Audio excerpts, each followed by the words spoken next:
As the day gently recedes, we invite you to settle into a space of calm contemplation. Tonight we embark on a journey through ancient Greece, exploring approximately 100 fascinating facts that reveal intricate patterns, subtle wisdom, and profound beauty within this foundational civilization. There is no pressure to remember or retain these details. Instead, let them unfold naturally, inviting your mind to settle into a state of peaceful curiosity. This exploration is designed to be a soothing experience, a gentle current of knowledge flowing without demanding effort or retention. We will observe the intricate dance of daily life, the subtle adaptations of their philosophical thought, and the quiet wisdom embedded in ancient Greece. Each fact is a small window into the vast and interconnected tapestry of this ancient world, presented in a calm and meditative tone, allowing your thoughts to drift and find stillness. Allow the gentle rhythm of these discoveries to guide you towards a state of relaxation, inviting a sense of wonder and peace as you prepare for rest.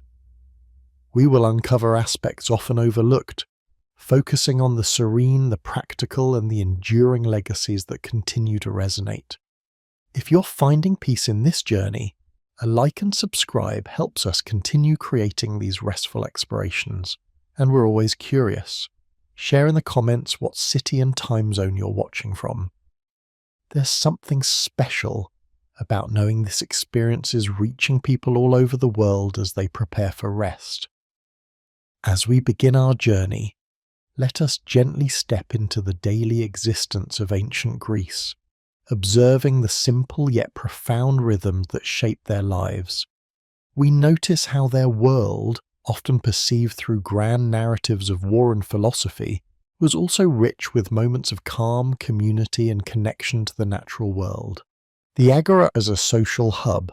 Historians generally agree that the agora, central public space, was far more than just a marketplace in ancient Greek cities. It served as a vibrant hub for social interaction, where citizens would gather not only to trade goods, but also to engage in leisurely strolls and philosophical discussions. Evidence suggests that the agora was a place for relaxed conversation, where friends would meet to share news and ideas, often without the urgency of commerce. This communal space fostered a sense of belonging and intellectual exchange, allowing for the unhurried flow of daily life. The shaded stoas or colonnaded walkways provided a cool refuge from the Mediterranean sun, inviting people to linger and observe the world passing by.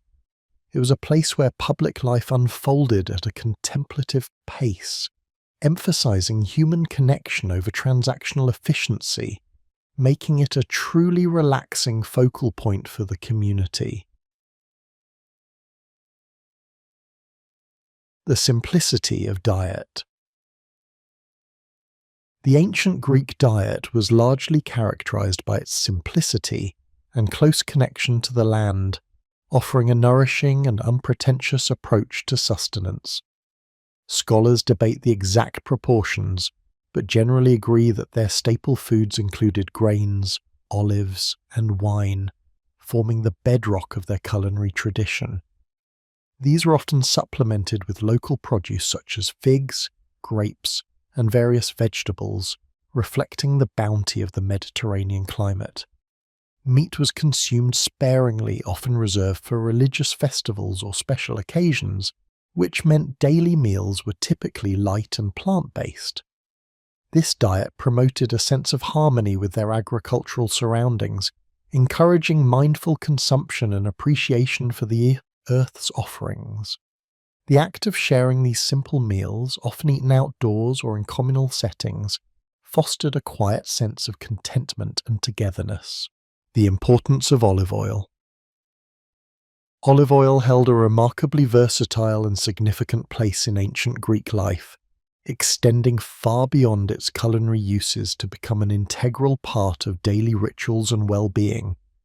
Archaeological findings and historical records document its widespread application as a primary source of fat in their diet, offering both flavour and sustenance. Beyond the kitchen, olive oil was essential for personal hygiene. Greeks would anoint their bodies with it before and after bathing, using it as a cleanser, moisturiser and protective layer for the skin. It also served as the primary fuel for lamps, casting a soft, flickering glow in homes and temples, creating a serene ambience. Furthermore, it was used in medicine for its perceived healing properties, suggesting a holistic approach to health.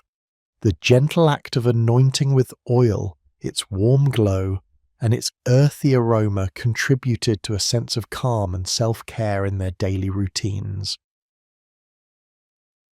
Leisure and games. Ancient Greeks understood the importance of leisure and engaged in various games and activities that offered relaxation and mental stimulation. While the Olympic Games are well known for their competitive spirit, everyday life involved more subdued forms of play. Board games such as Petia, a strategy game similar to checkers, provided hours of quiet contemplation and friendly rivalry. Dice games were also popular, offering simple entertainment and a chance for light-hearted wagering. Children and adults alike enjoyed simple outdoor activities, often involving balls or hoops, which encouraged movement and social interaction without intense pressure. These pastimes were not merely diversions but integral parts of their culture, allowing individuals to unwind, develop strategic thinking, and strengthen social bonds in a relaxed setting. The shared laughter and quiet focus on these games contributed to a balanced and enjoyable daily existence. The embrace of nature. The ancient Greeks held a deep appreciation for the natural world, often integrating it into their daily lives and philosophical pursuits, fostering a profound sense of peace. Scholars note that their cities, while often bustling, were designed with access to nature in mind, featuring public gardens and sacred groves where people could find respite. Philosophical schools, like the Peripatetic school founded by Aristotle, famously conducted their teachings while walking through shaded pathways, believing that movement in nature aided contemplation and intellectual clarity. The gentle rustling of leaves, the warmth of the sun, and the scent of blossoms provided a soothing backdrop for thought and discussion. This connection to the landscape was not merely aesthetic, it was spiritual and intellectual, inviting a meditative engagement with the surrounding environment. Observing the changing seasons and the cycles of growth offer a grounding perspective on life, promoting tranquility and a sense of belonging within the larger cosmos. Music and storytelling. Music and storytelling were woven into the fabric of ancient Greek society, providing both entertainment and a profound source of relaxation and cultural cohesion. The lyre, a stringed instrument, was commonly played in homes and at symposia, its gentle melodies accompanying songs and poetry. Historians believe that music was often used to soothe the mind, inspire reflection, and create a harmonious atmosphere during social gatherings. Oral traditions passed down through generations included epic poems, myths, and fables, which captivated listeners with their narratives of heroes, gods, and moral lessons. The act of listening to a skilled storyteller, perhaps by the soft glow of an olive oil lamp, was a meditative experience, transporting the mind to other realms without demanding active participation. These art forms provided a gentle escape from daily worries, fostering a shared cultural identity and a deep sense of connection through shared narrative and melody. Public baths and hygiene. The public baths in ancient Greece were more than just facilities for cleanliness. They were significant social institutions that offered a communal space for relaxation and rejuvenation. Historical records document that both men and women, though often in separate facilities or at different times, would visit the baths regularly. The ritual involved scraping off dirt and sweat with the strigil, followed by washing and anointing with olive oil. This process was unhurried, allowing for quiet introspection or gentle conversation with fellow bathers. The warm water, the soothing application of oil, and the communal yet peaceful atmosphere contributed to a profound sense of physical and mental calm. It was a time to shed the day's burdens, to cleanse both body and spirit, and to emerge refreshed. The bath served as a quiet sanctuary, a place where the cares of the world could momentarily dissolve in the steam and gentle warmth, the value of sleep and siestas. In the warm climate of the Mediterranean, the ancient Greeks recognized and valued the importance of rest, incorporating periods of sleep and siestas into their daily rhythms. While specific historical accounts on siestas are less detailed than those for other daily activities, the climate itself made a midday rest a practical necessity, allowing people to avoid the intense heat of the afternoon. This practice, common in many Mediterranean cultures, suggests a natural rhythm of work and rest that respected the body's needs. Nighttime sleep was also deeply understood as essential for health and well-being.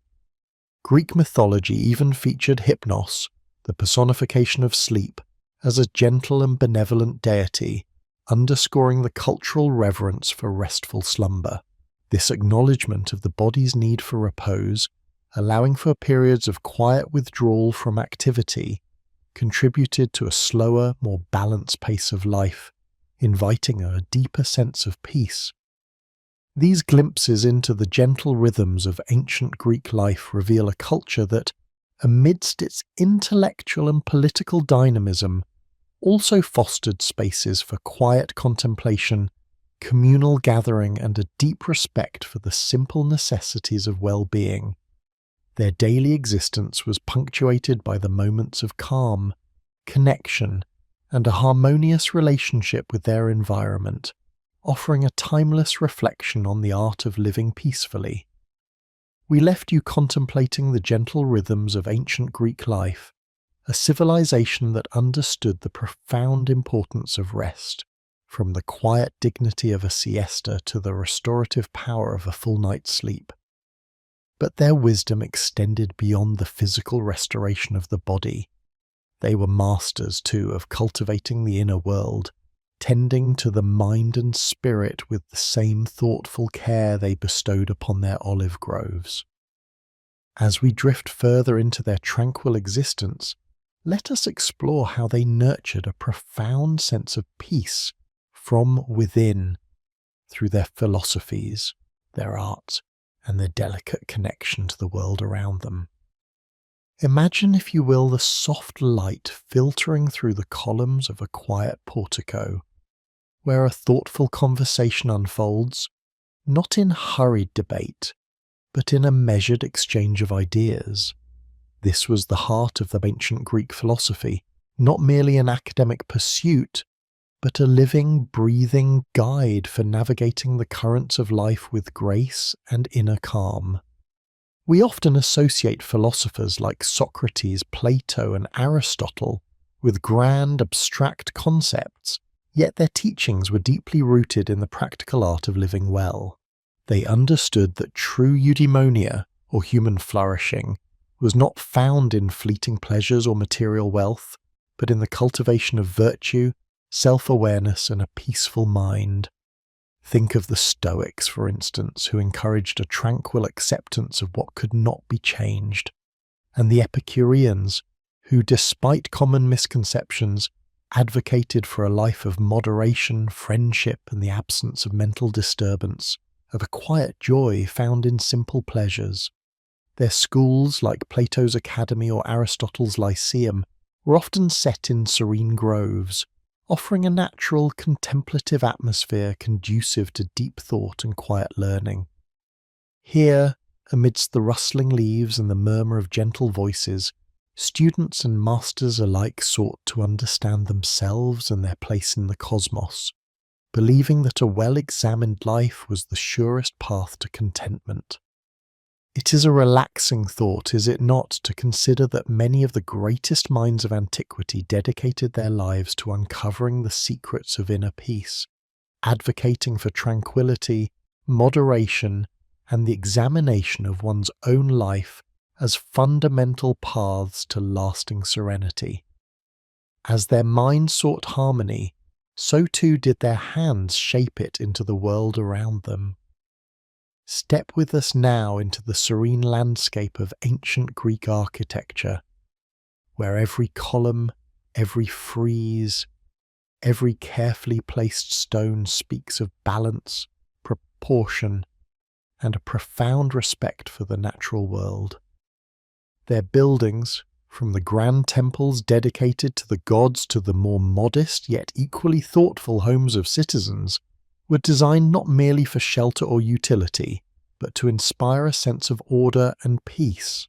We see this in the subtle curves of their columns, designed to correct optical illusions and create a sense of perfect straightness, or in the precise mathematical ratios like the golden ratio that underpin their most iconic structures, creating an aesthetic harmony that resonates deeply with our own desire for equilibrium. These architectural principles were not just about beauty, they were about reflecting a deeper cosmic order, a belief that the universe itself was governed by the harmonious laws. Imagine standing within the cool shade of a temple, the light playing gently on the carved marble, the air still and quiet, and feeling a profound sense of calm wash over you. Even their domestic spaces, often centered around an open-air courtyard or peristyle, were designed as private havens, bringing sunlight, fresh air, and the soothing presence of nature into the heart of the home. These inner gardens, often adorned with plants and a small fountain, provided a tranquil retreat from the bustle of the world, a space for quiet reflection and family life. The ancient Greeks understood that the aesthetics of our surroundings profoundly influence our inner state, and thus they crafted their environment to inspire peace and order, reflecting a deeper, reassuring cosmic harmony. This dedication to beauty extended far beyond their grand structures, weaving itself into the very fabric of their daily existence through art and craftsmanship. Their sculptures, pottery, and frescoes were not merely decorative objects. They were imbued with meaning, grace, and a deep appreciation for form. Consider the quiet strength and idealized beauty of a classical statue, its serene gaze inviting contemplation, its balanced pose a testament to physical and spiritual equilibrium. These forms were not meant to depict fleeting reality, but rather to capture an enduring ideal of human potential and virtue, offering a soothing vision of perfection. Even the most utilitarian objects, like a simple clay pot or a bronze utensil, were often crafted with an artisan's care, adorned with patterns or figures that brought a touch of beauty into the mundane. Imagine an artisan, perhaps a potter, sitting at their wheel, hands moving with practiced rhythm, shaping the clay with focused intent. This act of creation, of bringing beauty into being, was itself a meditative practice fostering a sense of purpose and quiet satisfaction. For the ancient Greeks, the creation and appreciation of beauty were integral to their daily lives, offering countless moments of quiet contemplation and gentle joy, reminding them of the inherent grace present in the world. Their quest for inner peace was also intimately linked to their gentle spirituality and a profound connection to the natural world. Unlike some more austere religions, the polytheistic practices of ancient Greece were often deeply integrated with the rhythms of life and the landscape itself. While grand sacrifices occurred, much of their spiritual life revolved around daily reverence, small offerings at household shrines, and a respectful acknowledgement of the myriad deities, nymphs, and spirits that inhabited their springs, groves, and mountains. The hearth, or Hestia, in every home was considered sacred, a focal point for family unity and quiet devotion. Imagine a flickering lamp illuminating a small offering of fruit or incense, a moment of quiet gratitude before the day began or ended. Their pilgrimages to sacred sanctuaries, such as the Oracle at Delphi or the Olympic site, were often reflective journeys involving quiet contemplation as travellers moved through the serene landscapes, preparing their minds for encounter with the divine. These sites themselves, often nestled in breathtaking natural settings, were considered temenos, sacred spaces, set apart for peace and spiritual communion. This understanding fostered a sense of belonging within the natural world and a gentle acceptance of life's mysteries, providing comfort and meaning without the burden of rigid dogma. Their spiritual practices often nurtured a sense of belonging within the natural world and a gentle understanding of life's mysteries, providing comfort and a deep, abiding sense of peace. Finally, we turn to the cultivation of the self through continuous learning and the art of thoughtful discourse, practices that were deeply intertwined with their pursuit of a tranquil and meaningful life. Beyond the formal schooling for the young, the ancient Greeks valued lifelong learning, the quiet joy of reading, and the enriching experience of engaging in thoughtful conversation. Libraries, though perhaps not as vast as those of later eras, were revered as quiet havens of knowledge, places where scrolls containing centuries of wisdom could be unrolled and pondered. Imagine a scholar seated comfortably, slowly reading aloud a passage from a beloved epic poem or a philosophical treatise, the words resonating in the stillness of the room. This act of reading aloud, whether alone or in a small group, was a common practice, fostering a meditative focus and a deeper engagement with the text. The art of rhetoric, often misunderstood today as mere persuasive debate, was for them a sophisticated skill of eloquent and thoughtful expression, a way to clarify ideas, explore truths, and engage with others in a measured, respectful manner. It was about constructing arguments with grace and precision, not about aggressive victory. The pursuit of knowledge and eloquent expression was seen as a path to personal refinement and a deeper, more peaceful engagement with the world, encouraging a mind that was both sharp and serene. As we gently bring this chapter to a close, we hope you feel the lingering echoes of ancient Greece's wisdom, a wisdom that understood the profound connection between the outer world and the inner spirit. Their philosophies offered pathways to mental tranquility. Their art and architecture imbued their surroundings with harmonious beauty. Their spirituality fostered a gentle connection to the cosmos, and their dedication to learning cultivated a refined and peaceful self. They remind us that true well-being is a tapestry woven from physical rest, intellectual curiosity, aesthetic appreciation, and spiritual reverence. Allow these insights to settle within you, inviting a deeper sense of calm and a quiet curiosity about the enduring wisdom that still resonates from this extraordinary civilization. Rest now and let these peaceful images guide you towards a night of serene dreams. As we continue our gentle journey through the ancient world, we find ourselves drifting from the lofty realms of philosophy and grand architecture further into the quiet, intimate corners of daily existence where peace was not merely sought but woven into the very fabric of life.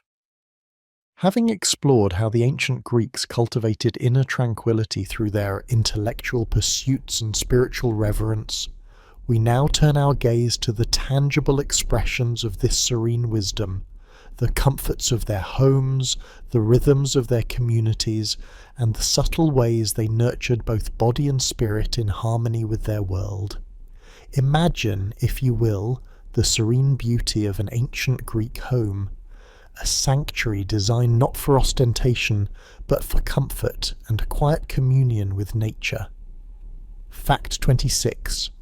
Many Greek homes were built around a central courtyard or peristyle, bringing light, fresh air, and often a small garden directly into the heart of the dwelling. These courtyards were not just architectural features, they were private oases, silent havens from the bustling world outside. Here, the soft whisper of the wind through olive branches, the gentle trickle of a small fountain, or the dappled sunlight playing on cool stone floors created an atmosphere of profound tranquility. It was in these sun-drenched, open-air spaces that families gathered, children played, and the day's quiet tasks were performed, all bathed in natural light and the soothing presence of living greenery. This ingenious design ensured that even within the confines of a city, a refreshing connection to the natural world was always just a few steps away, fostering a sense of calm introspection and domestic harmony. As dusk descended, the glow within these homes shifted, taking on a soft, inviting warmth. Fact 27. The primary source of artificial light in ancient Greek homes was the humble oil lamp, typically fueled by olive oil, casting a gentle, flickering radiance. Unlike the harsh, pervasive illumination of our modern era, these lamps created an intimate, subdued ambience.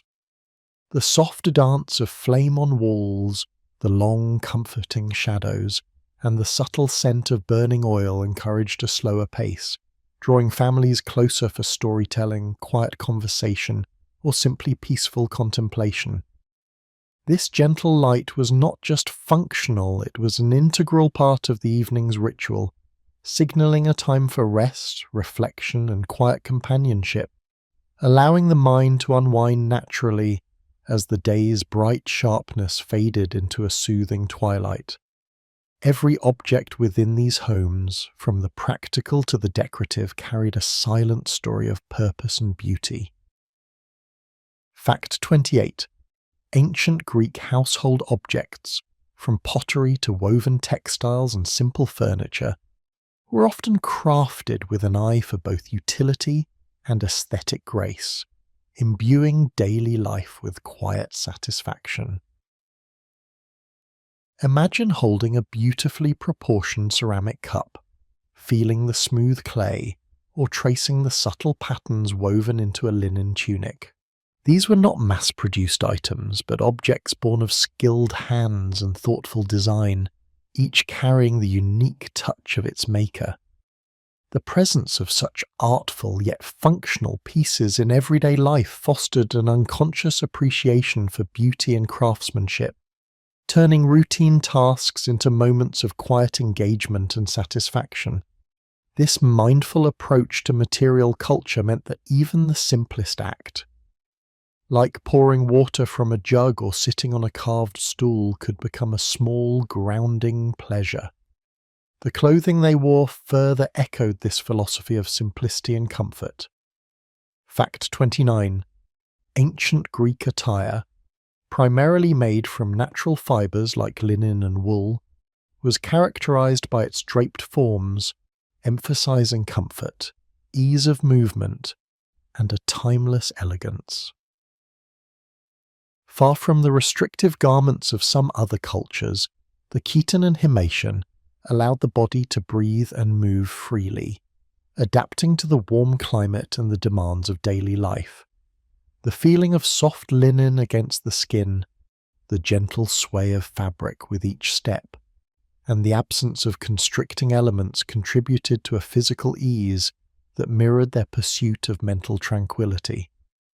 This simple, flowing style reflected a culture that valued natural forms and unadorned beauty, allowing the individual to feel at ease within their own skin, free from the burdens of elaborate fashion. Beyond the private sphere of the home, the ancient Greeks nurtured a vibrant sense of community, bound by shared values and rituals that created a comforting social tapestry. Fact 30. The concept of xenia, or sacred hospitality, was deeply ingrained in Greek society, mandating the welcoming and protection of strangers, fostering profound connections and mutual respect. This wasn't merely politeness, It was a divine obligation, believed to be protected by Zeus himself. Imagine the feeling of security and warmth knowing that wherever you travelled, you would likely be welcomed into a home, offered food, shelter and companionship, simply by virtue of being a fellow human. This pervasive ethos of hospitality created a vast network of trust and goodwill, transforming potential strangers into honoured guests and fostering a sense of interconnectedness that transcended local boundaries, weaving a comforting blanket of shared humanity across the land. Life in ancient Greece was also punctuated by moments of collective joy and spiritual renewal through a myriad of festivals. Fact 31. Beyond the grand Panathenaic Games, countless local festivals and celebrations dotted the Greek calendar, often tied to agricultural cycles, specific deities, or seasonal changes, offering communal joy and breaks from routine. These were not just spectator events, but participatory celebrations where entire communities came together. Imagine the aroma of roasting meats, the sound of lyres and flutes, the rhythmic dancing, and the shared laughter as people celebrated the bounty of the harvest, honoured a local god, or marked the turning of a season. These festivals provided essential moments of collective release, spiritual connection, and reaffirmation of communal bonds, offering a vital counterpoint to the daily toil and ensuring that life was punctuated by moments of unbridled, shared happiness and tranquil reverence. At the heart of their shared identity lay a rich tapestry of stories and myths. Fact 32. Storytelling and the sharing of myths were central to ancient Greek culture, providing moral guidance, entertainment, and a common cultural language that strengthened communal bonds. Gathered around an oil lamp in a home or under the open sky in the agora, tales of gods, heroes, and epic journeys were passed down through generations. These narratives were more than mere entertainment. They instilled values, offered explanations for the natural world, and provided a shared understanding of human nature and destiny. Imagine the captivating power of these stories, weaving a sense of continuity and belonging, connecting each individual to a lineage of wisdom and a shared heritage. This communal act of listening and imagining fostered a deep sense of cultural cohesion and offered a peaceful escape into worlds both fantastical and profoundly meaningful. The ancient Greeks understood well that true well-being extended beyond the absence of illness, encompassing a holistic state of being. Fact 30. Their concept of hygeia, or health, was a profound understanding of balance, not merely the absence of disease, but a state of physical, mental, and spiritual harmony, deeply linked to diet, exercise, and environment. This holistic view meant that health was an active pursuit, a continuous striving for equilibrium in all aspects of life. It encouraged mindful eating, regular physical activity, intellectual engagement, and a harmonious relationship with one's surroundings. This integrated approach to well-being fostered a proactive and gentle attitude towards self-care, encouraging individuals to listen to their bodies and minds, and to cultivate habits that promoted a quiet, enduring vitality rather than simply reacting to ailments. In their gentle approach to healing, they often turned to the earth's own bounty. Fact 34. The ancient Greeks relied extensively on natural remedies and medicinal plants, a gentle approach to healing, guided by traditional knowledge and often integrated with spiritual practices. Before the advent of modern pharmaceuticals, the wisdom of botanists and early physicians like Hippocrates lay in understanding the healing properties of herbs, roots, and natural substances. Imagine the soothing comfort of a herbal infusion, the gentle application of a poultice or the calming scent of aromatic plants used for their therapeutic effects. This reliance on nature fostered a deep respect for the earth and its gifts, providing a sense of quiet confidence in the inherent healing power of the natural world, and offering comfort through practices rooted in generations of observation and care. Physical activity, too, was seen not just as a competitive endeavour, but as a path to balance and mental clarity. Fact 35. Beyond athletic competitions, the practice of gymnastic encompassed daily physical exercise, walking and light movement in the open air, contributing significantly to overall vitality and peace of mind. This wasn't about extreme exertion, but about maintaining the body's natural agility and strength. Imagine a quiet morning walk through an olive grove, the invigorating feeling of stretching muscles in a gymnasium, a place for naked exercise but also social gathering, or the simple joy of movement. This regular, moderate physical activity was understood to clear the mind, invigorate the spirit, and ensure the body remained a fit vessel for philosophical thought and daily tasks, fostering a sense of grounded well-being and a peaceful connection between body and intellect. Even in moments of uncertainty, they sought guidance in ways that fostered reflection rather than panic. Fact 36. Oracles, most famously at Delphi, served not just to predict the future but to offer guidance and encourage self-reflection, providing a framework for understanding life's uncertainties within tranquil, sacred settings. Pilgrimages to these sites were often journeys of contemplation, seeking wisdom rather than definitive answers.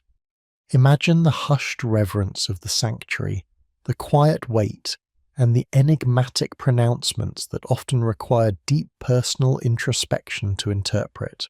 This process encouraged individuals to look within, to consider their choices, and to approach life's challenges with a thoughtful, measured perspective, fostering a sense of calm acceptance and quiet self-discovery amidst the unknown. The transmission of knowledge and wisdom was a gentle, continuous flow through the generations. Fact 37.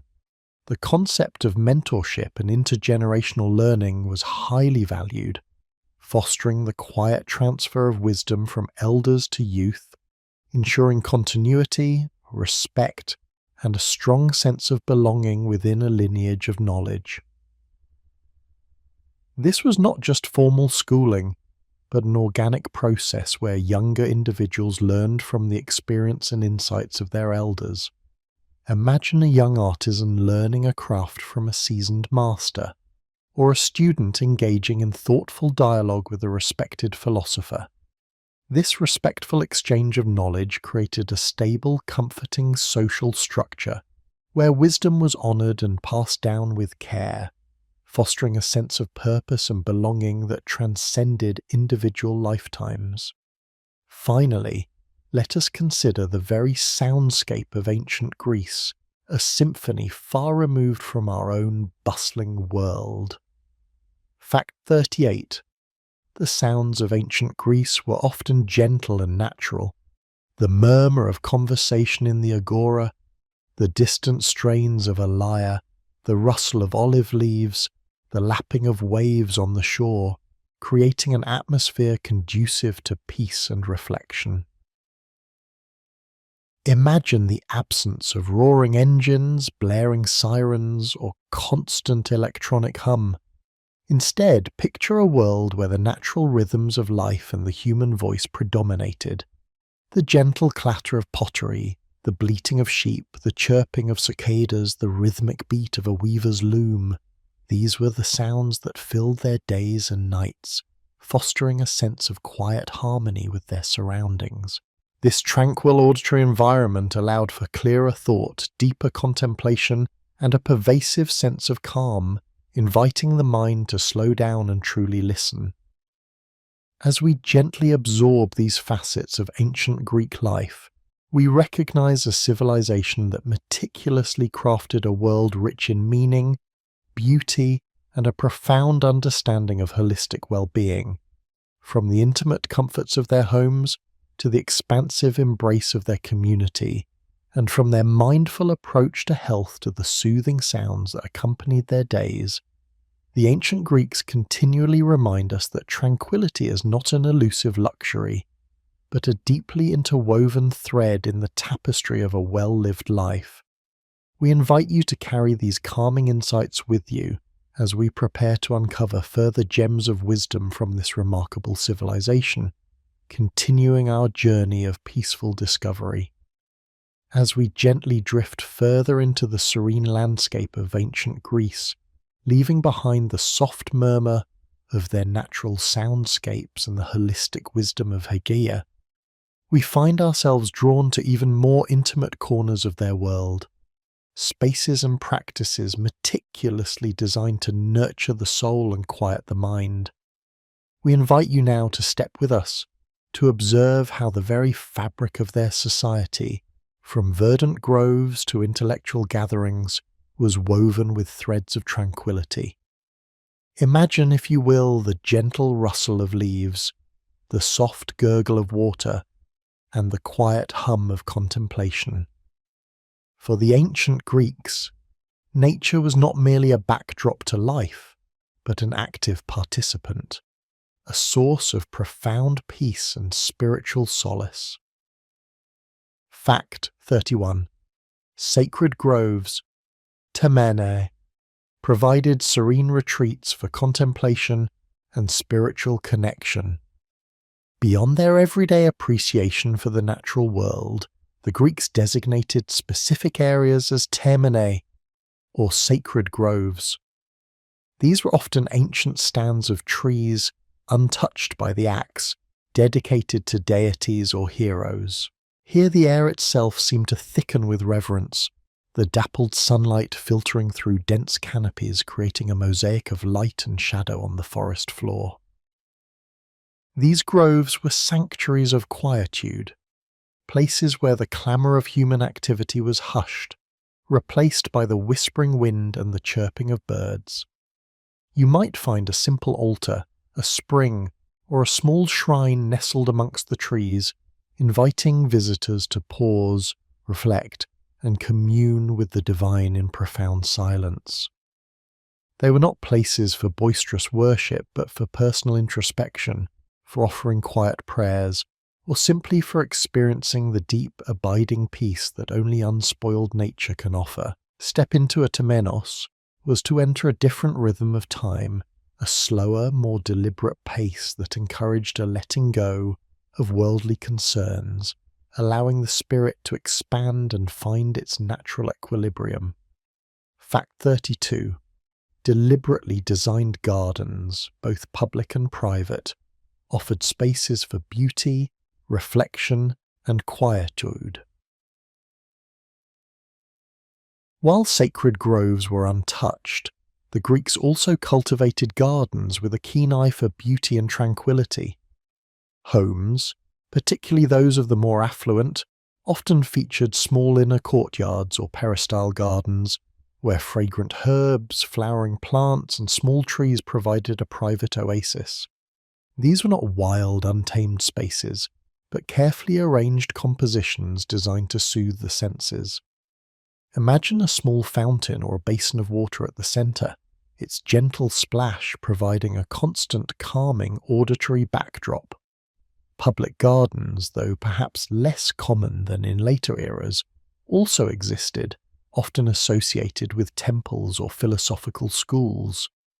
They served as extensions of the peaceful indoor environments, offering a natural setting for quiet walks, philosophical discussions, or simply a moment of respite from the sun. The emphasis was on harmony, proportion, and the simple elegance of nature, creating spaces where the eye could rest and the mind could wander in quiet contemplation. These gardens were living artworks, miniature landscapes crafted to bring beauty and a sense of order to daily life, fostering a quiet joy and a deep connection to the earth's cycles. As the gentle current of our exploration carries us from these natural havens, we find ourselves drawn into another realm where tranquility was actively sought and cultivated, the pursuit of knowledge and wisdom. For the Greeks, intellectual engagement was not just about accumulating facts, but about ordering the mind, fostering clarity, and ultimately achieving a profound inner peace. Fact 33. Philosophical schools like the Academy and Lyceum were havens of peaceful study, dialogue, and intellectual calm. Beyond the bustling agora where lively debates might erupt existed specialized sanctuaries for the mind, the philosophical schools. Consider Plato's Academy or Aristotle's Lyceum not as stern, silent classrooms, but as verdant groves or colonnaded walkways where students and masters strolled and conversed. Here, knowledge was pursued through thoughtful dialogue, patient inquiry, and rigorous, yet calm, logical reasoning. The atmosphere was one of quiet intellectual ferment, a gentle pushing and pulling of ideas, free from the urgency of daily commerce or political strife. Imagine the soft murmur of voices discussing ethics, metaphysics, or the nature of the good life beneath the shade of ancient trees. These schools were deliberate spaces for intellectual calm, where the mind could unfurl its complexities without haste, where errors were corrected with reasoned arguments rather than heated rhetoric, and where the pursuit of wisdom was itself a deeply meditative practice, leading to a profound sense of inner order and understanding.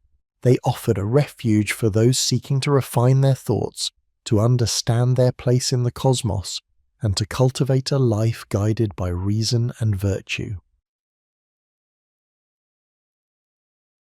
Fact 34. The art of rhetoric emphasized measured, thoughtful discourse, valuing clarity and persuasion over clamor. While the philosophical schools offered quiet intellectual pursuit, even in the more public arenas of the assembly or the law courts, there was an underlying appreciation for measured speech. Rhetoric, the art of persuasive speaking, was a highly valued skill, but its ideal form was not about shouting down opponents or resorting to emotional manipulation. Instead, it emphasized clarity, logical structure, and the elegant presentation of arguments. Orators were trained to construct their speeches with care, to choose their words precisely, and to deliver them with a rhythm and cadence that commanded attention without overwhelming. The goal was to persuade through reason and appeal to the audience's intellect, fostering a civic environment where ideas could be exchanged and debated thoughtfully. Imagine a speaker, not railing against an adversary, but calmly unfolding a complex argument, each point building logically upon the last, inviting the audience to follow a well-reasoned path. This emphasis on thoughtful discourse contributed to a public sphere where communication, even when passionate, aspired to a certain level of intellectual grace and composure, reducing the potential for chaotic disagreement and fostering a more harmonious exchange of ideas. Moving from the individual pursuit of knowledge to the collective experience, we observe how the Greeks masterfully crafted social interactions to foster connection, intellectual stimulation, and shared tranquility. Fact 35. The symposium served as a carefully curated social event for intellectual exchange, camaraderie, and measured enjoyment. The symposium, often misunderstood as merely a drinking party, was in fact a highly structured and culturally significant social gathering, designed to foster intellectual camaraderie and convivial relaxation. Imagine a group of men reclining on couches in a beautifully appointed room, perhaps an andron, men's dining room, lit by the soft glow of olive oil lamps. The evening would unfold with a careful progression: ritual libations, meal, and then the main event: conversation, poetry recitation, music, and philosophical debate. The drinking was regulated, often by a symposiarch, who determined the strength of the wine and the pace of consumption, ensuring that the participants remained lucid enough for meaningful discourse. It was a space for wit, for shared laughter, for the exchange of ideas among friends, and for the deepening of social bonds in a controlled, elegant environment. The focus was on shared experience, intellectual stimulation, and a refined sense of enjoyment, far removed from rowdy excess. The symposium was a testament to the Greek appreciation for structured leisure, where relaxation was interwoven with intellectual and social enrichment, creating a profound sense of belonging and shared peace. Fact 36. The art of gentle craftsmanship and pottery transformed everyday objects into beautiful meditative creations. In a world without mass production, every object, from a drinking cup to a storage jar, was a testament to human skill and thoughtful creation.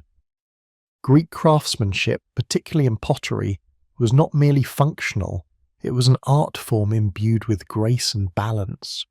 Imagine the potter at their wheel, hands moving with practiced rhythm, shaping the clay with a gentle, focused intensity. Each curve, each handle, each painted motif was the result of deliberate artistic choice and patient execution. These objects, whether black figure or red figure vases, were not just containers, they were narratives, mythological scenes, or abstract patterns that brought beauty and meaning into the home. The creation process itself could be deeply meditative, a quiet communion between the artisan and their material. And for those who used these objects daily, their aesthetic appeal offered a constant, subtle source of pleasure and calm. To hold a perfectly balanced kylix, to admire the intricate details of a painted amphora, was to engage with a piece of art that elevated the ordinary, reminding one of the beauty inherent in thoughtful creation and the serene satisfaction found in things made with care. As we continue our journey, we find that the Greeks' pursuit of harmony extended beyond personal and communal life, reaching into their understanding of the physical world and even the vastness of the cosmos. Fact 37. The original spirit of the Olympic Games emphasized agon, striving for excellence, and ekacheria, sacred truce, fostering virtuous pursuit rather than aggressive competition. While we often associate the Olympic Games with fierce competition, their original spirit was rooted in a deeper, more tranquil philosophy. The concept of agon was central, not merely competition in the modern sense, but a striving for excellence, a disciplined pursuit of one's full potential, both physical and moral. Athletes trained not just to win, but to embody arete, virtue and excellence. More profoundly, the games were safeguarded by the ekacheria, the sacred truce. For the duration of the games, all conflicts and wars ceased, allowing athletes and spectators safe passage to Olympia. This meant that for several weeks every 4 years, the entire Greek world laid down its arms, uniting in a shared celebration of human potential and peaceful assembly. Imagine the profound sense of relief and communal harmony this truce brought, a temporary cessation of hostilities that underscored a shared cultural identity and a reverence for the sacred. The games, therefore, were not just a spectacle of physical prowess, they were a powerful symbol of unity, peace, and the noble pursuit of excellence, providing a structured outlet for competitive spirit within a framework of overarching tranquility. Fact 38. The therapeutic power of music, mousike, was utilized for healing, calming, and aligning the soul with cosmic harmony. Music, or musiki, which encompassed poetry, dance, and intellectual pursuits as well, was considered far more than mere entertainment. The Greeks believed in its profound therapeutic and transformative power. Philosophers like Pythagoras even developed theories about the music of the spheres, suggesting that celestial bodies produced harmonious sounds, and that human music could, if properly attuned, bring the individual soul into alignment with this cosmic order. Music was used in healing rituals to soothe troubled minds and to inspire specific moods, from martial fervour to peaceful contemplation. Imagine a lyre's gentle strumming accompanying a recitation of epic poetry, or the soft, reedy sound of an aulos, creating a meditative atmosphere. Different musical modes were believed to evoke different emotional states, and composers and performers were skilled in harnessing these effects. The pervasive presence of music in daily life, from banquets to religious ceremonies, meant that the Greeks were constantly bathed in sounds designed not just to please the ear, but to bring balance to the emotions, to calm the spirit, and to connect the individual to a deeper, more harmonious reality. Fact 39. Early astronomy and cosmology offered peace and order through understanding the predictable movements of celestial bodies. In a world without electric lights, the night sky was an ever-present, awe-inspiring spectacle. The ancient Greeks, keen observers of the natural world, developed sophisticated understandings of astronomy and cosmology. They mapped the constellations, tracked the movements of planets, and developed theories about the structure of the universe. This pursuit of celestial knowledge was not just academic. It offered a profound sense of peace and order. Imagine gazing up at the vast, star-studded dome, recognizing familiar patterns, and understanding the predictable cycles of the moon and stars. In a world that could often feel chaotic, the unchanging, harmonious dance of the heavens provided a powerful metaphor for order, balance, and timeless continuity. Philosophers found solace in the idea of a rational, ordered cosmos, believing that understanding these grand patterns could help one bring order to one's own life. This connection to the vast, predictable universe offered a calming perspective, reminding individuals of their place within a grand, eternal design, fostering a sense of wonder and quiet reverence for the universe's inherent harmony. As our gentle journey through these relaxing facts continues, we hope you feel the quiet resonance of a civilization that found tranquility in so many facets of its existence. From the hushed reverence of sacred groves to the intellectual calm of philosophical schools, from the structured harmony of the symposium to the cosmic order of the stars, the ancient Greeks wove a rich tapestry of practices and beliefs designed to nurture the soul and invite a deep, abiding peace. We invite you to let these insights settle within you, to allow the wisdom of a bygone era to soothe your modern spirit, preparing you for a state of profound rest and serene contemplation. The previous chapter concluded with the vast, calming canvas of the night sky, where the early astronomers of ancient Greece found a profound sense of peace in the predictable dance of the cosmos. Now, as we gently turn our gaze from the celestial expanse back to the terrestrial realm, we find that the same quiet order and harmonious beauty permeated the very fabric of their daily lives, particularly within the sanctity of their homes and communities.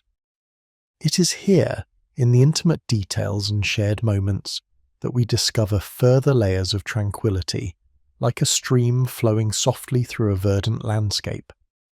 Imagine, if you will, the soft glow of an oil lamp casting dancing shadows against a whitewashed wall, a scene that evokes a profound sense of warmth and intimacy.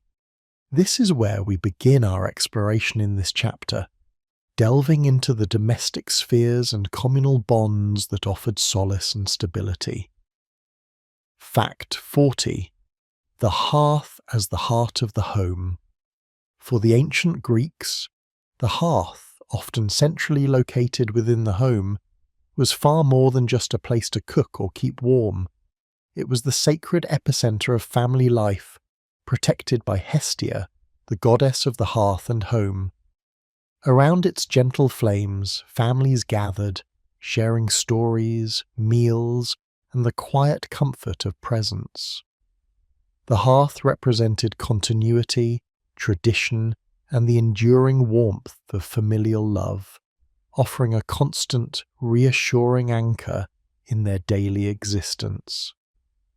We can almost hear the soft crackle of burning wood, a sound that speaks of shelter and togetherness, inviting us to settle into a similar state of peaceful contemplation.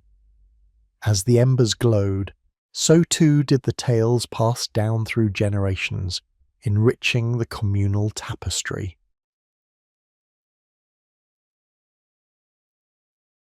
Fact 41. The gentle art of storytelling by firelight. In the evenings, particularly during cooler months, the art of storytelling flourished around the hearth. Elders would recount myths, legends, and historical events, not just for entertainment, but to impart moral lessons, wisdom, and a sense of shared identity. These narratives, often accompanied by the rhythmic sounds of domestic tasks, created a soothing atmosphere, drawing listeners into worlds of heroes and gods, or simply reinforcing the values of their society. Imagine yourself a child, nestled close, drifting into a peaceful slumber, as the gentle cadence of a storyteller's voice filled the quiet room, a lullaby woven from words and ancient wisdom. Beyond the spoken word, the very rhythm of daily tasks contributed to a pervasive sense of calm. Fact 42. The meditative rhythm of weaving and textile creation. Within the Greek home, particularly for women, weaving was a fundamental and often deeply meditative activity.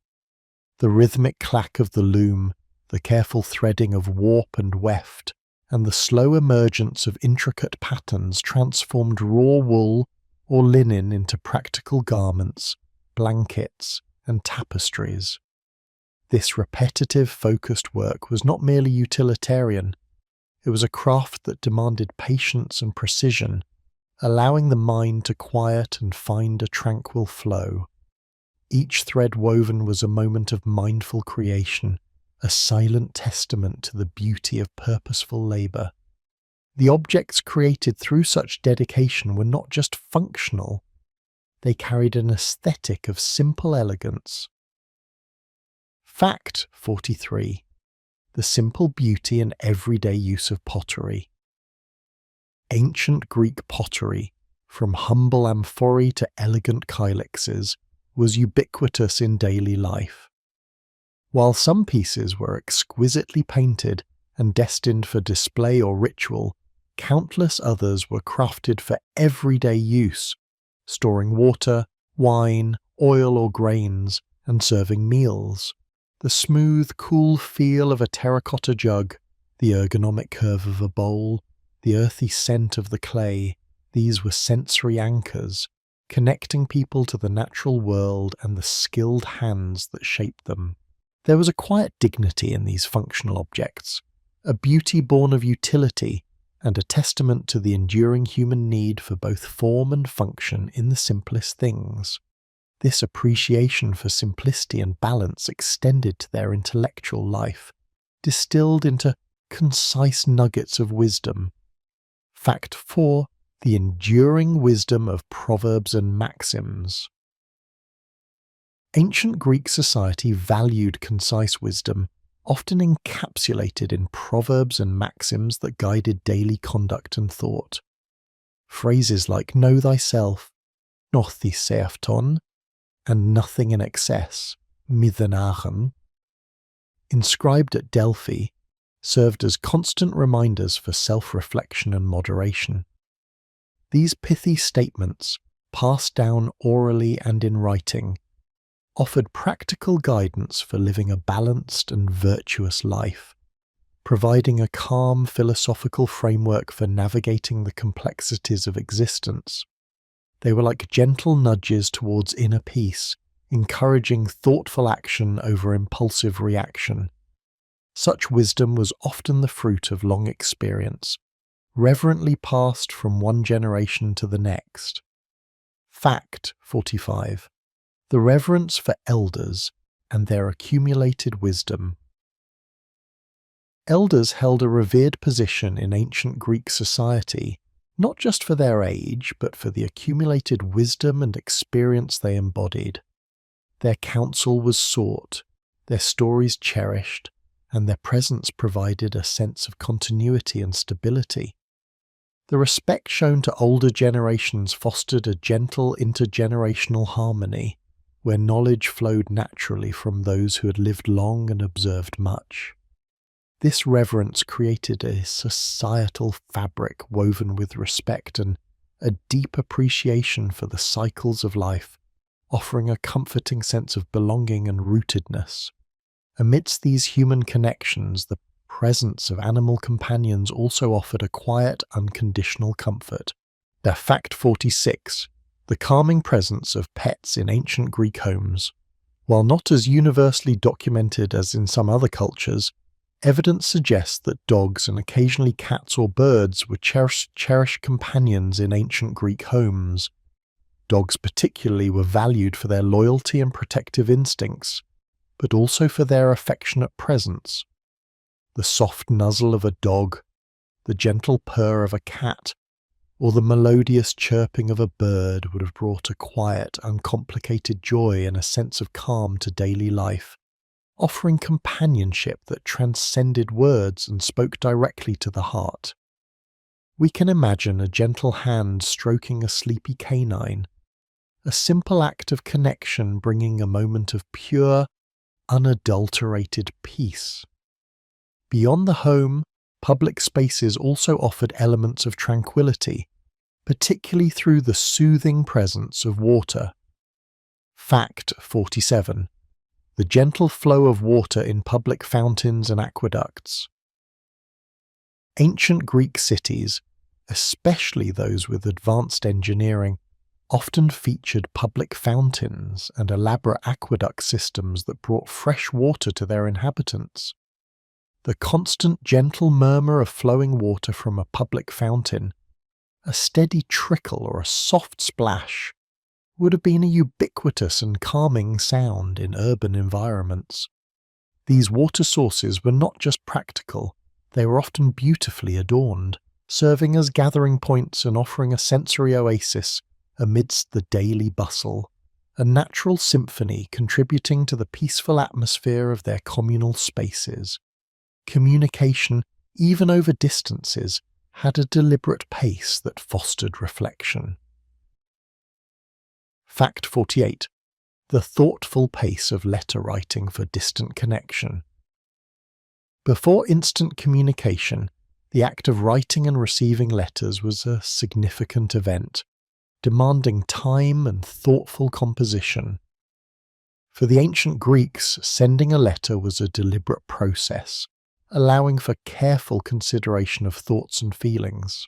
The anticipation of a reply, the slow unfolding of news from afar, this unhurried exchange fostered a deeper connection, encouraging reflection and patience.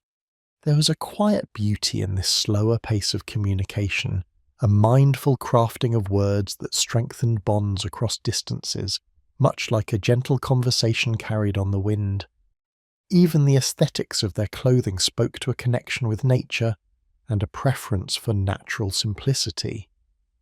Fact 49. The use of simple natural dyes for clothing. Ancient Greek clothing, primarily made from linen or wool, often featured simple natural dyes derived from plants, minerals, and sometimes shellfish. The muted earth tones, soft blues, gentle greens, and subtle reds created a palette that harmonized with the natural world around them. This connection to natural sources for their garments not only reflected their resourcefulness, but also imbued their attire with an organic beauty and a comforting, unpretentious quality. Dressing was an act rooted in the land, a gentle reminder of their place within the natural order. In these small, thoughtful details, we find a consistent thread of sophrosine, or moderation, a virtue highly prized for its role in achieving inner balance. Fact 50. The virtue of sophrosine, moderation and self-control. Sophrosine was a cornerstone of ancient Greek ethics, encompassing concepts of moderation, prudence, self-control and temperance. It was seen as the ideal state of mind leading to a balanced and harmonious life. Cultivating sophrosine meant avoiding extremes, understanding one's limits, and acting with wisdom and discretion. This pursuit of inner balance was not about denial, but about finding a peaceful equilibrium in all aspects of life, in thought, emotion, and action. It was a gentle invitation to live mindfully, fostering a deep sense of inner calm and resilience against the turbulent currents of the world.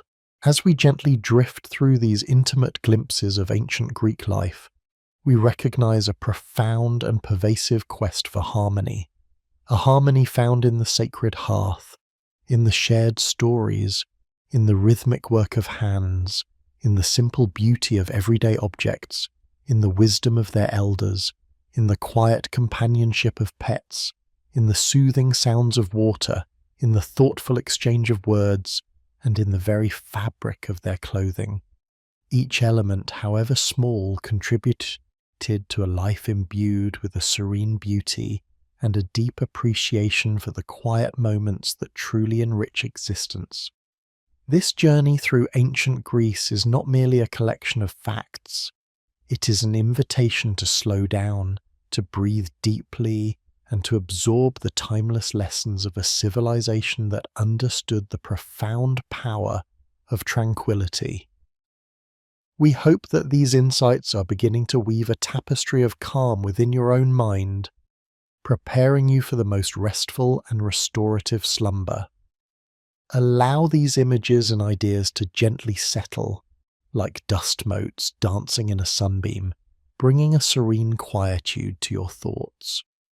We encourage you now to let your awareness expand, feeling the gentle current of knowledge carrying you further into a state of profound relaxation.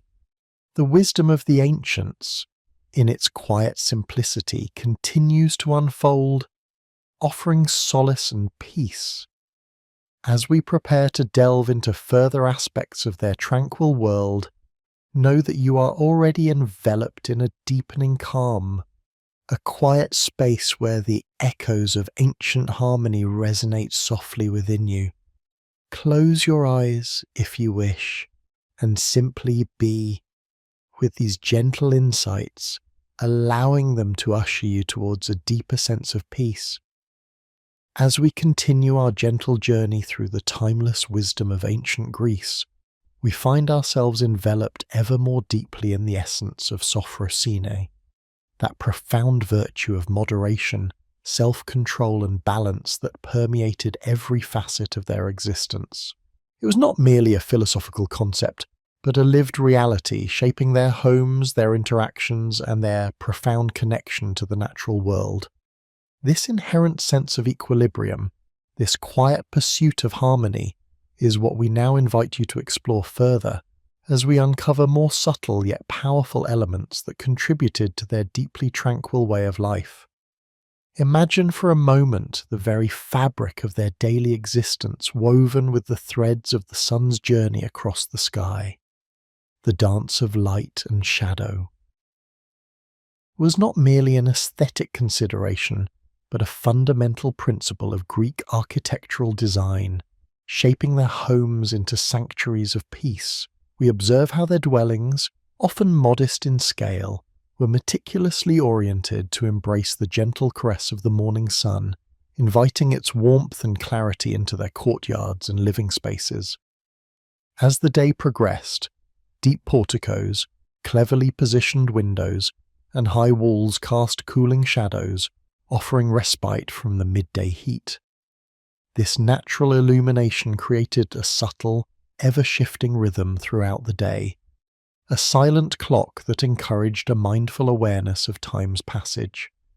You would have learned to appreciate the soft glow of dawn filtering into your home, the bright, invigorating light of mid-morning, and the long, contemplative shadows of late afternoon, each phase fostering a particular mood, a quiet invitation to rest or to engage. It was a life lived in gentle concert with the cosmos, where the sun itself became a partner in designing spaces for repose and thoughtful activity, reminding us that true comfort often lies in harmonizing with nature's inherent grace.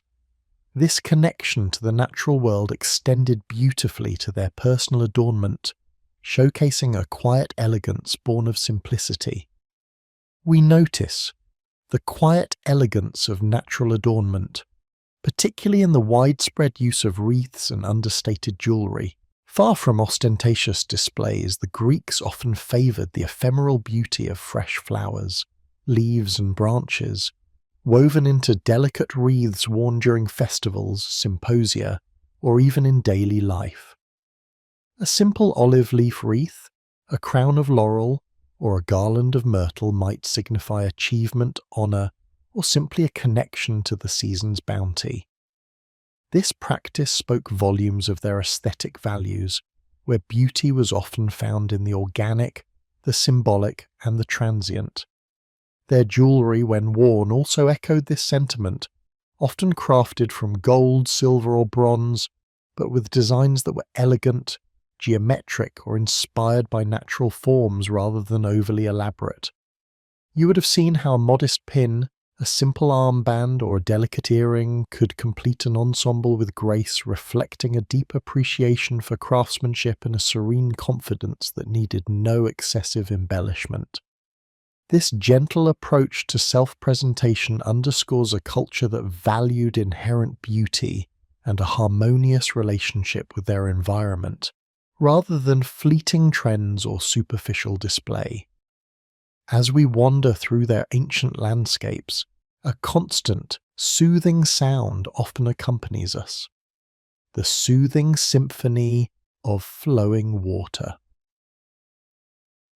Beyond the communal baths, which we've already explored, the presence of fresh water in public fountains and natural springs was a ubiquitous and deeply comforting element of Greek life. Imagine the soft murmur of water bubbling from a sculpted fountain in the agora, or the gentle splash of a natural spring cascading into a cool basin nestled in a grove. These were not merely sources of drinking water or places for washing. They were focal points of community, quiet gathering places where conversations flowed as easily as the water itself. The constant rhythmic sound of flowing water provided a natural white noise, a calming auditory backdrop to their daily activities, washing away the harsher sounds of the city and inviting moments of quiet contemplation. Many homes, too, especially those of means, featured small fountains or water features within their courtyards, creating private oases of tranquility. You would have felt the subtle coolness in the air, heard the gentle gurgle, and perhaps paused for a moment to watch the water's ceaseless journey, finding a quiet peace in its unwavering flow, a constant reminder of life's essential purity and renewal. This profound connection to nature was also intimately expressed in their domestic spheres, particularly through the gentle art of cultivating herbs and kitchen gardens. While grand agricultural fields fed the cities, many Greek homes, even in urban settings, nurtured small, vibrant herb gardens within their courtyards or in their rooftops. These were not just practical spaces for growing culinary herbs like thyme, oregano and mint, or medicinal plants like chamomile and poppy. They were miniature havens of scent and colour. Imagine stepping into a sun-dappled courtyard, greeted by the fragrant air carrying the mingled aromas of savoury herbs, blooming flowers and damp earth. These gardens provided fresh ingredients for their simple, healthful diet, natural remedies for minor ailments, and aromatic additions for their homes and bathing rituals. But perhaps more importantly, tending to these plants offered a quiet, meditative activity, the gentle turning of soil, the careful watering, the patient waiting for growth. You would have found a profound sense of grounding and satisfaction in nurturing these small pockets of life, a daily ritual that connected you directly to the Earth's cycles and provided a continuous source of simple, wholesome beauty and utility. Their lives, both personal and communal, were deeply attuned to these cycles, leading us to consider the meditative rhythm of the seasons and celestial observation. For the ancient Greeks, the heavens were not just a distant spectacle, but a grand predictable clock that guided their existence.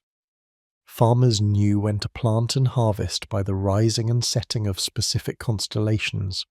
Seafarers navigated by the stars. Festivals, often tied to agricultural cycles or the solstices and equinoxes, marked the passage of time with reverence and celebration. Observing the sun's path, the moon's phases, and the silent dance of the stars was a source of both practical knowledge and profound wonder. It fostered a sense of cosmic harmony, reminding them of their place within a vast, ordered universe. Imagine a quiet evening spent under the vast, star-strewn Mediterranean sky, feeling the ancient rhythm of the cosmos unfolding above you.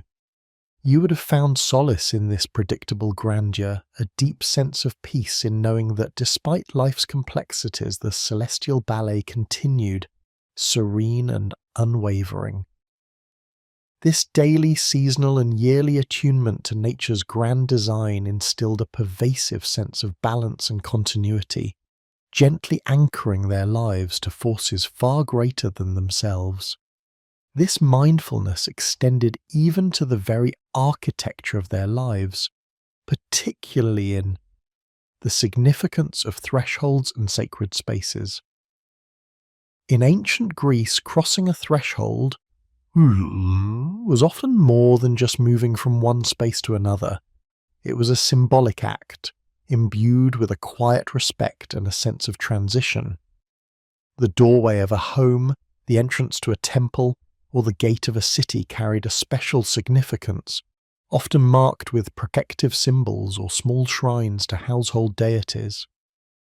Before entering a sacred precinct, one might perform a small purification ritual, a moment of quiet preparation. Within the home, the threshold marked the boundary between the public and private, the known and the intimate. This practice encouraged a subtle mindfulness, a brief pause to acknowledge the change of environment, the shift in purpose, or the transition in one's state of being. You would have learned to approach these passages with a quiet dignity, understanding that each step carried a subtle weight of meaning. This gentle ritualization of transitions fostered an awareness that permeated their daily movements, transforming mundane acts into moments of quiet reflection and respect for the spaces they inhabited. We often imagine the grand crafts of ancient Greece, but it is in the quieter, everyday skills that we find another source of meditative calm, the focused craft of weaving and basketry. While textile weaving could be a complex art, the crafting of baskets, mats, and other woven items from reeds, rushes, and willow branches was a pervasive and often solitary activity. Imagine the rhythmic repetition of hands working with natural fibers, the gentle rustle of materials, the slow unfolding of a useful object from raw elements. This was a craft that required patience, dexterity, and a focused mind, but it also offered a profound sense of peace. The repetitive motions could be almost hypnotic, allowing the mind to quiet itself, to enter a state of flow where worries receded and only the present task mattered. These woven items were essential for daily life, carrying goods to market, storing food, creating sleeping mats. You would have seen how even the simplest basket, carefully crafted, held an inherent beauty and integrity, a testament to the quiet dedication of its maker. This humble artistry speaks to the calming power of creation, of shaping the natural world into forms of function and quiet grace. And what could be simpler or sweeter than the sweet simplicity of honey and its symbolism? Honey was a cherished staple in ancient Greece, far more than just a sweetener. It was a source of energy, a medicinal remedy, and a sacred offering. Imagine the golden hue of honey, gathered from wild flowers, a pure distillation of nature's bounty. It sweetened their foods, from simple bread to elaborate cakes, and was often mixed with water to create refreshing drinks. Beyond its culinary uses, honey was revered for its healing properties, used to soothe sore throats, dress wounds, and even preserve foods. Symbolically, it was associated with purity, fertility, and divine favour, often offered to the gods or to the deceased. You would have tasted its rich, earthy sweetness, a direct connection to the industrious bees and the vibrant flora of the Mediterranean landscape. This gentle reliance on a natural, wholesome product, with its deep cultural and symbolic resonance, underscores a life lived in close harmony with the gifts of the earth, finding sweetness and solace in its simplest offerings. In a world before rapid transportation, the pace of life was inherently slower, leading to the unhurried pace of movement by foot or donkey. Most journeys, whether to a neighbouring farm, a nearby village, or even across a city, were undertaken on foot. For longer distances or for carrying goods, the patient donkey was the primary mode of transport. Imagine the quiet rhythm of footsteps on dusty paths, the gentle clip-clop of a donkey's hooves, the unhurried progress through sun-drenched landscapes. This slower pace of travel fostered a deep connection to the environment. It allowed for observation, the changing light on a distant mountain, the scent of wild herbs, the sound of a bird's song. It encouraged contemplation, providing ample time for thoughts to unfold, for conversations to deepen, or for the mind to simply rest in the quiet beauty of the journey itself. You would have experienced the world not as a series of destinations to be rushed through, but as a continuous unfolding tapestry, each step a part of the immersive experience. This unhurried movement cultivated patience, presence, and a profound appreciation for the journey as much as the destination, a gentle testament to a life lived at a more human scale. This connection to the divine, often through quiet, personal acts, brings us to the serene practice of libations and offerings. While grand temple rituals certainly existed, everyday spirituality often manifested in simpler, more intimate gestures.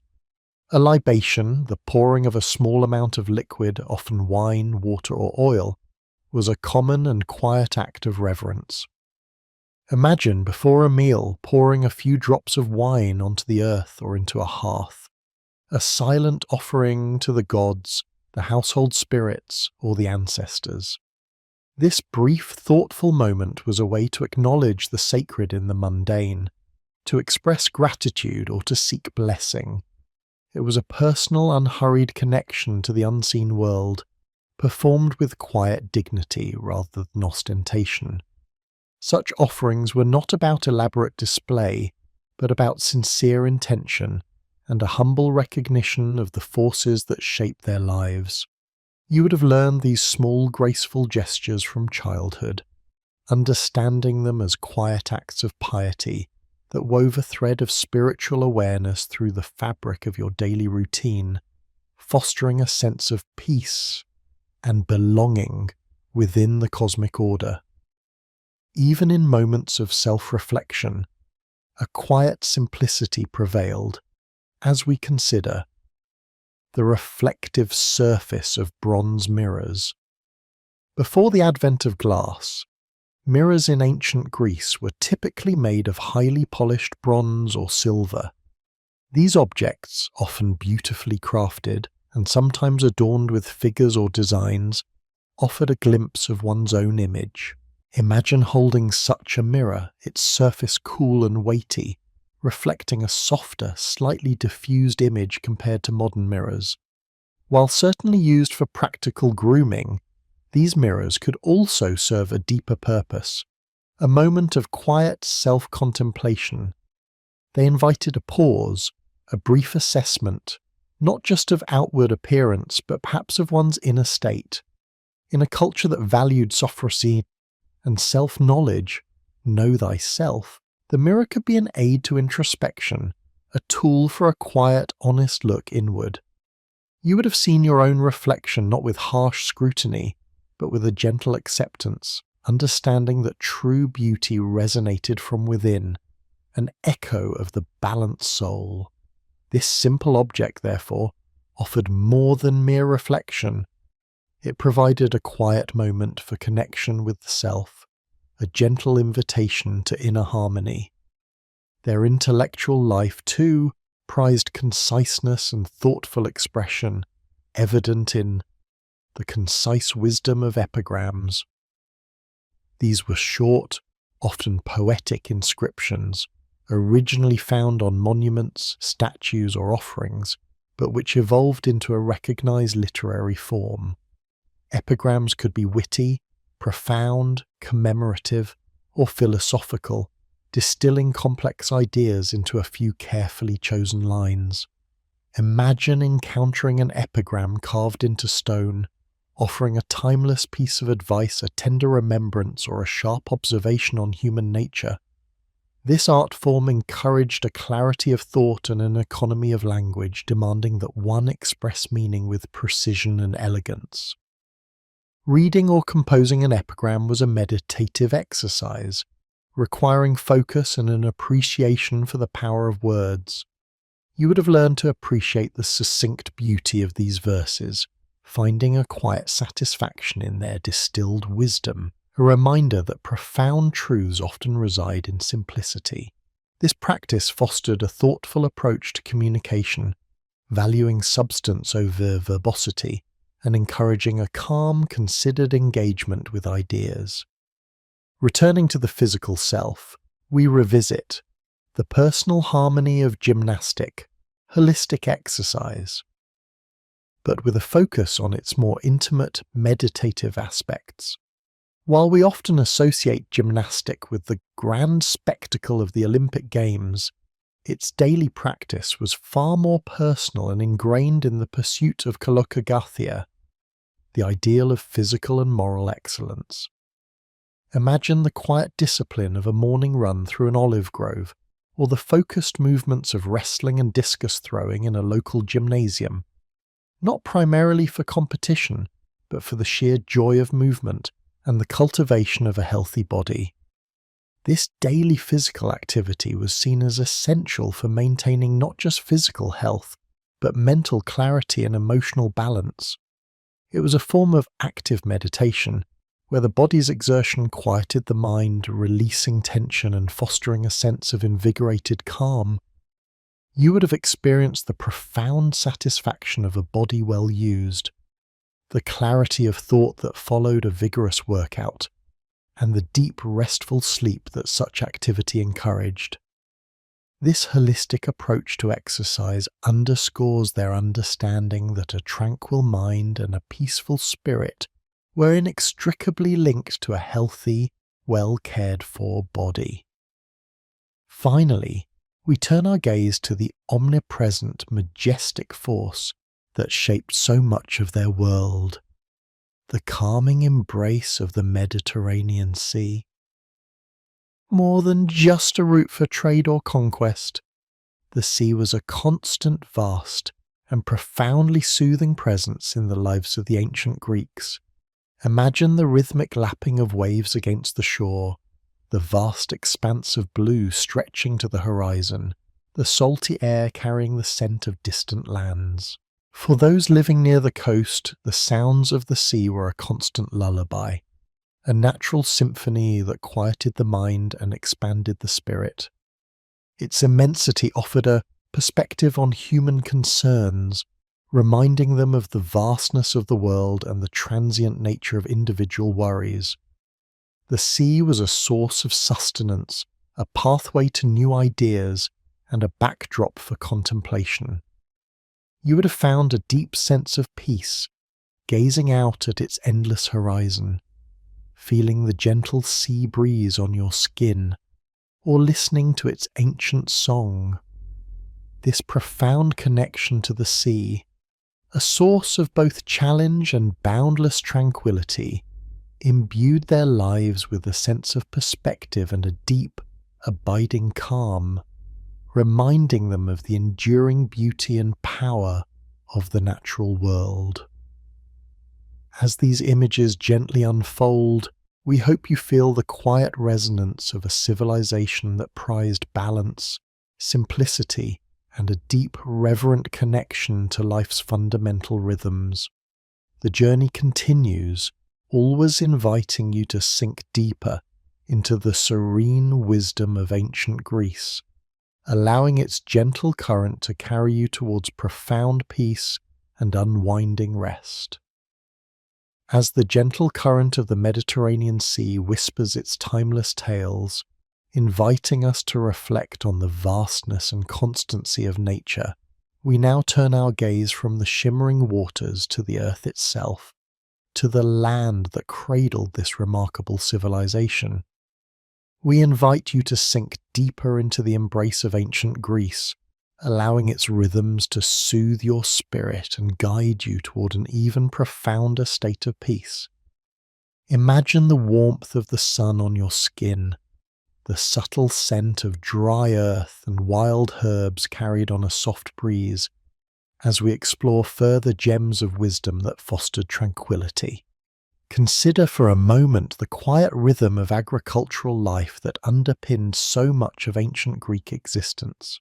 Far from the bustling agora in the sun-drenched fields and terraced hillsides, life moved with a deliberate, unhurried pace dictated by the turning of the seasons and the needs of the earth.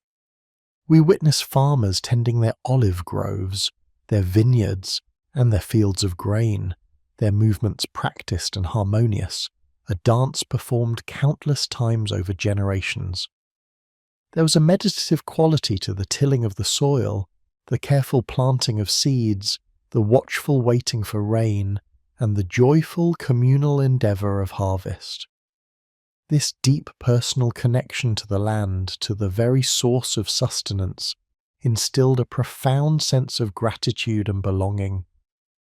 It was a life lived in direct communion with nature's cycles, teaching patience, resilience, and the quiet satisfaction of honest labour.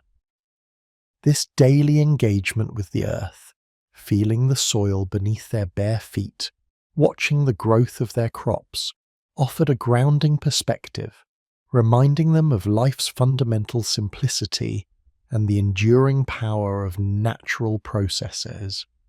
It was in these fields that many found their deepest calm, a quiet understanding of their place within the grand tapestry of existence. As the sun moved across the sky, painting the landscape with ever-changing hues, the ancient Greeks also understood the profound impact of natural light on their living spaces. Their architecture, elegant in its simplicity, was not merely about structural integrity, but about harmonizing with the environment, especially the sun's benevolent gaze. We observe how homes were often designed to welcome the morning light, creating bright, airy spaces for daily activities, while strategically placed openings and courtyards offered respite from the midday heat, inviting cool breezes to circulate. The interplay of light and shadow became an intrinsic element of their aesthetic, a dynamic, ever-shifting decoration on plain white walls and polished floors. Shadows danced and lengthened, softening edges and creating an atmosphere of gentle repose, a natural clock marking the passage of time without urgency. This conscious integration of natural light fostered a sense of openness and connection to the outside world, blurring the lines between indoor sanctuary and the vibrant life beyond, cultivating a continuous, subtle awareness of the day's gentle progression. Imagine the soft, diffuse light filtering through a peristyle courtyard, illuminating a quiet corner where one might read or simply sit in contemplation, finding peace in the luminous tranquility. Beyond the visual, the soundscape of ancient Greece also contributed to a pervasive sense of calm, a world largely untouched by the clamour of modern machinery. We invite you to close your eyes and listen, truly listen to the sounds that would have filled their days and nights. Imagine the distant bleating of sheep on a hillside, the gentle rustle of olive leaves in the breeze, the persistent rhythmic hum of cicadas in the heat of summer. Perhaps the soft clatter of pottery from a nearby workshop, the murmur of voices from the agora carried on the wind, or the gentle lapping of waves against the shore. At night, the hoot of an owl, the chirping of crickets, and the quiet breath of the wind would have been the dominant voices, unbroken by artificial noise. This prevalence of natural sounds, unmarred by the incessant drone of technology, allowed for a deeper connection to the natural world and fostered a unique quality of inner stillness. It encouraged a different kind of listening, an attentiveness to the subtle harmonies of their surroundings, cultivating a mind that was less distracted and more attuned to the quiet beauty of life. This attunement extended to a profound capacity for quiet observation, a mindfulness that found wisdom and beauty in the smallest details of the natural world. We see them not merely existing within their environment but actively engaging with it, noticing the intricate patterns on a leaf, the delicate flight of a butterfly, the determined journey of an ant. Their botanical knowledge, though empirical, was vast, born from centuries of close observation of plants for food, medicine, and beauty.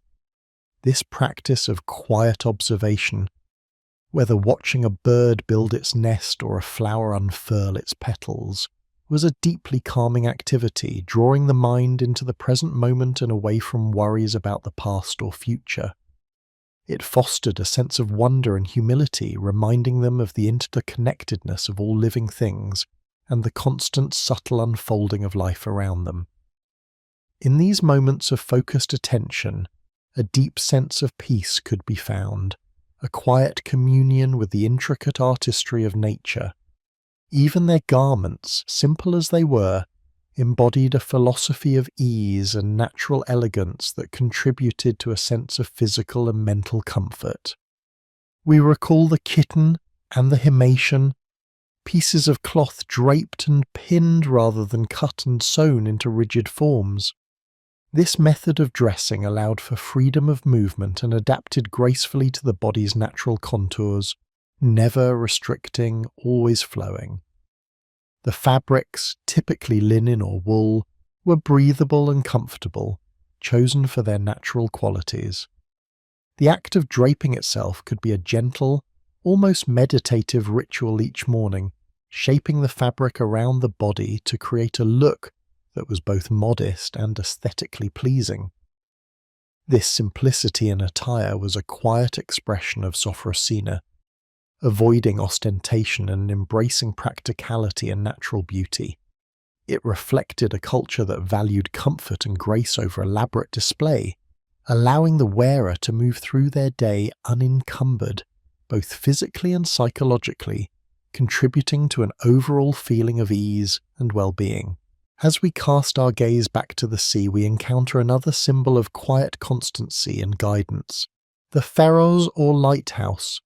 Though the great lighthouse of Alexandria was a later marvel, the concept of a guiding light for sailors was ancient and deeply reassuring. Imagine a simple fire atop a coastal cliff, later evolving into more sophisticated structures, sending its steady beam across the dark expanse of the sea. For the mariners navigating treacherous waters, this light was a beacon of hope, a promise of safety, and a gentle guide back to shore. It represented vigilance, constancy, and the quiet, unwavering presence of protection.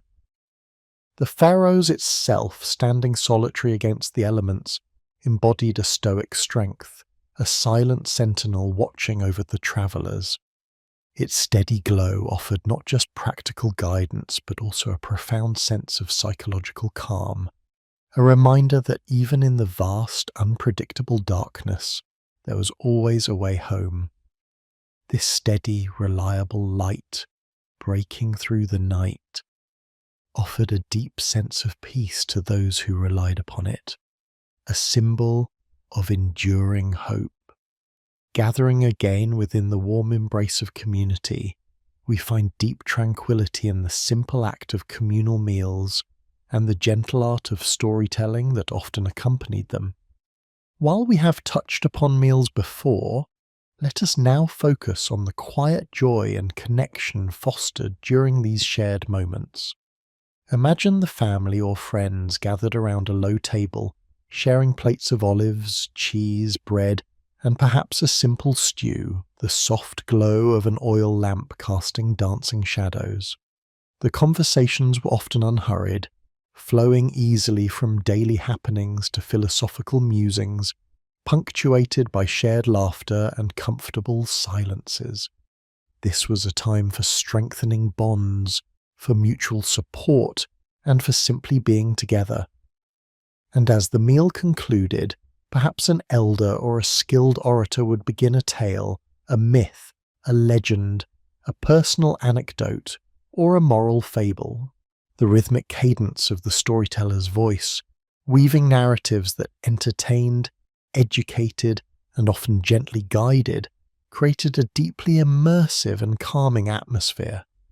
These shared stories connected individuals to their past, to their cultural heritage, and to each other, fostering a sense of belonging and collective identity that was profoundly reassuring and peaceful. In their spiritual practices, too, we discover acts of quiet devotion that fostered personal peace rather than grand spectacle. Consider the practice of offering votives, small, often humble gifts left at shrines or temples as expressions of gratitude, prayer, or hope.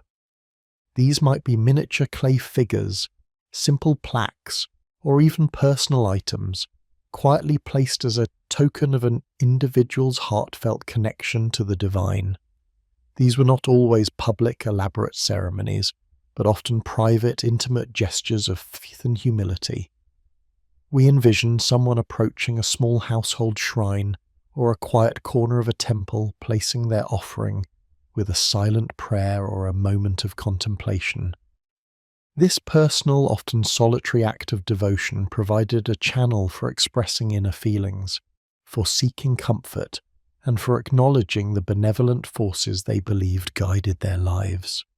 It was a gentle way to connect with the sacred, fostering a sense of inner peace and spiritual solace, without the need for grand pronouncements or ostentatious display. The wisdom of ancient Greece was often conveyed through gentle means, particularly through the enduring charm of fables, such as those attributed to Aesop. These short allegorical tales, often featuring animals as characters, delivered moral lessons with a light touch, encouraging reflection rather than demanding adherence. We remember the cunning fox, the industrious ant, the boastful hare, each character illustrating a virtue or a vice in a way that was accessible and memorable. These fables were told and retold, passed down through generations, serving as a gentle guide for ethical conduct and a means of understanding human nature. They encouraged listeners to think critically, to consider the consequences of actions, and to cultivate virtues like humility, prudence, and perseverance. The quiet contemplation provoked by these stories often discussed and pondered long after they were told, fostered a sense of inner wisdom and a reflective approach to life's challenges. They offered comfort and clarity, reminding individuals that life's complexities could often be understood through simple truths. Finally, let us reflect upon the reverence shown for ancient trees, often considered sacred and imbued with a quiet, enduring wisdom. Beyond the cultivated groves, specific long-lived trees, an ancient olive, a towering plane tree, a gnarled oak, were often revered as symbols of endurance, continuity, and the silent passage of time. These arboreal elders stood as living monuments, witnessing centuries of human endeavours, their deep roots anchoring them to the earth, their branches reaching towards the heavens. People would gather beneath their shade for contemplation, for quiet conversation, or simply to feel the comforting presence of something ancient and steadfast. These sacred trees, often associated with particular deities or spirits, offered a natural sanctuary, a place where one could feel a profound connection to the timeless forces of nature. Their silent presence encouraged patience, perspective, and a deep appreciation for the cycles of life and regeneration. To sit beneath such a tree was to feel a quiet strength, a gentle reminder of the enduring beauty and wisdom embedded within the natural world. As we gently drift through these intimate facets of ancient Greek life, we hope you feel the growing sense of peace and tranquility that permeated their world, from the rhythmic dance with the earth in agricultural fields to the quiet guidance of a lighthouse, from the subtle play of light and shadow in their homes to the wisdom whispered through fables and the calming presence of ancient trees. Every element speaks of a civilization deeply attuned to harmony. We invite you to carry these images and sensations with you, allowing them to deepen your relaxation and prepare your mind for a night of restorative rest. Let the quiet wisdom of ancient Greece continue to unfold within you, guiding you to a place of profound calm. As we continue our gentle journey through the sun-drenched landscapes and contemplative minds of ancient Greece, we find ourselves drawn ever deeper into the intricate web of practices and philosophies that fostered such profound tranquility. We have explored their homes, their communal spaces, their dedication to physical and intellectual well-being, and the sacred threads that wove through their daily lives. Now, let us turn our gaze to the subtle yet powerful influence of beauty, narrative, and the unique perception of time, elements that, like a soft breeze, further smooth the path toward a serene existence. Imagine, if you will, a world where beauty was not merely an adornment, but an intrinsic component of goodness, where the aesthetic and the ethical were intertwined in a concept they called kalokagathia, the ideal of the beautiful and the good. For the ancient Greeks, this wasn't an abstract philosophical notion confined to the minds of scholars. It was a living principle that manifested in the very fabric of their environment, shaping their surroundings into a harmonious reflection of their values. Consider the objects of daily life that filled their homes. The simple, elegant pottery, often adorned with geometric patterns or scenes from myth, was not just functional, but a piece of art in itself. Each amphora, crater, or kylix was crafted with care, its form balanced, its surface smooth to the touch. Weaving, a task often undertaken by women, transformed raw wool into garments and blankets, not merely for warmth but for beauty, incorporating intricate dyes and patterns that spoke of skill and artistry. Imagine the quiet, rhythmic click-clack of the loom, a soothing sound that accompanied hours of focused creation, as threads of colour gradually formed a tapestry of design. These weren't mass-produced items. They were individual expressions of human hands, imbued with the mindful attention of their makers. And then there was architecture. Beyond the awe-inspiring temples dedicated to their gods, even the more modest public buildings and private dwellings adhered to principles of proportion and harmony. The use of natural materials, stone, wood, terracotta, meant that their structures blended seamlessly with the landscape, their colours echoing the earth and sky. You might notice the careful alignment of columns, the subtle curves designed to correct optical illusions, creating an impression of perfect straightness and balance.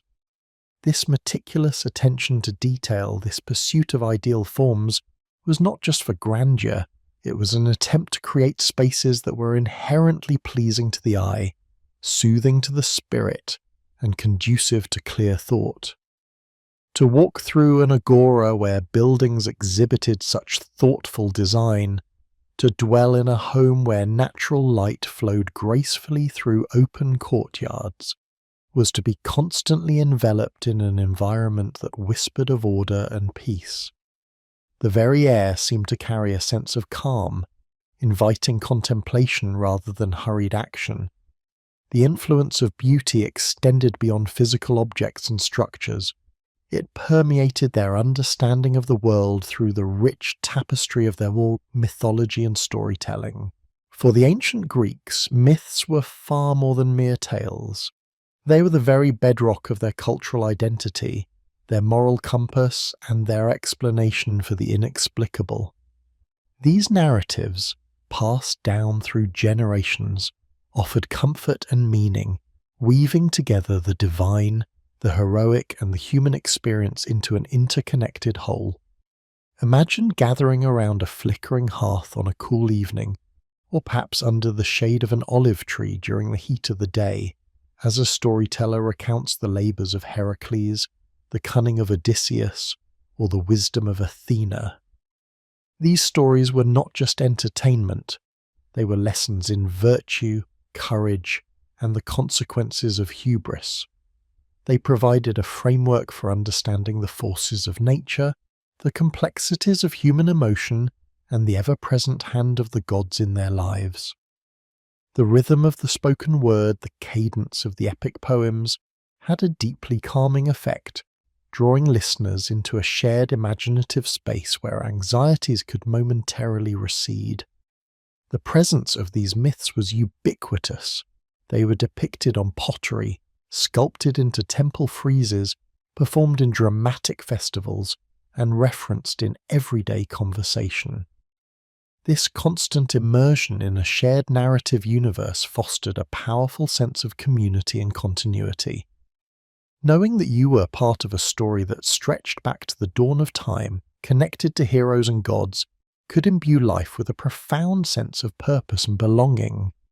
It offered a comforting sense of order in a world that could often be unpredictable, providing archetypes and narratives through which to process their own experiences.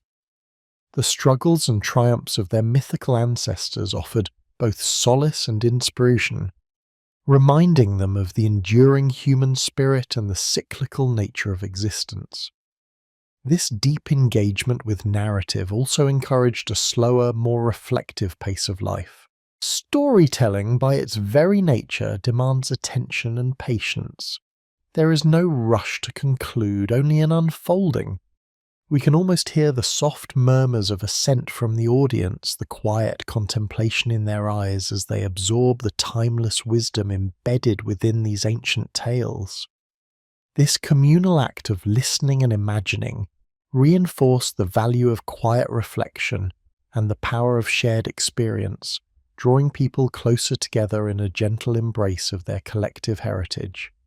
This brings us to perhaps one of the most profound differences between the ancient Greek way of life and our own hurried existence, their relationship with time itself. For many of us today, time is a relentless linear progression, a scarce commodity to be managed, optimized, and constantly raced against. But for the ancient Greeks, while they certainly marked the passing of days and seasons, their understanding of time was more fluid, more qualitative and less driven by the ticking of a clock. They distinguished between chronon, which refers to sequential measurable time, and kairos, which signifies the opportune moment, the right time for action or contemplation. Their focus was often more on kairos, on seizing the appropriate moment, on living fully within the present, rather than constantly striving against a future deadline. Their daily rhythms were largely dictated by the sun and the natural world. The rising sun signalled the start of the day's activities, the midday heat prompted a period of rest or lighter work, and the setting sun ushered in communal gatherings and philosophical discourse. There was a natural ebb and flow, an unhurried cadence that allowed for deep engagement with each moment. Consider the absence of modern pressures. There were no instant notifications, no constant demands for immediate responses. Communication was by word of mouth or carefully crafted letters, travel was slow and deliberate, and craftsmanship was a patient, iterative process. This allowed for a deep immersion in whatever task was at hand, fostering a sense of mindfulness that is often elusive in our fast-paced world. When a potter shaped clay, when a philosopher engaged in dialogue, when a citizen participated in the agora, they did so with a sense of presence, unburdened by the relentless pressure of the clock. The ancient Greeks also valued skole, often translated as leisure, but it was far from idleness. Was time purposefully set aside for contemplation, for learning, for philosophical discussion, for civic engagement, and for self-improvement. It was the time for the soul to breathe, to expand, to connect with higher ideals. This was not time to be killed or filled with distractions, but time to be savoured and utilised for intellectual and spiritual growth. Imagine the luxury of dedicating significant portions of your day not to earning a living, but to cultivating your mind and spirit, to engaging in thoughtful discourse with friends, or simply to quiet reflection in a serene garden. This deliberate cultivation of contemplative time was a cornerstone of their peaceful existence. This unhurried approach permeated every aspect of their lives, from the slow, deliberate pace of agricultural work tied to the seasons to the lengthy, nuanced discussions at a symposium. Even their festivals and religious rituals, while often vibrant and energetic, also contained moments of profound stillness and reverence, allowing participants to connect deeply with the divine and with each other without feeling rushed. This conscious slowing down, this valuing of presence over speed, allowed them to experience life with a depth and richness that is often lost in our modern scramble. As we reflect on these aspects, the pervasive beauty in their everyday objects and architecture, the comforting and guiding power of their myths, and their profound, unhurried relationship with time, we begin to understand how these elements coalesce to form a civilization deeply rooted in tranquility. The ancient Greeks cultivated a world where the aesthetic, the narrative, and the temporal were harmonized to create an environment that nurtured the soul, encouraged contemplation, and fostered a deep sense of peace. We invite you to carry this gentle understanding with you, allowing it to softly settle within your own being as we continue to uncover the timeless wisdom of this remarkable civilization.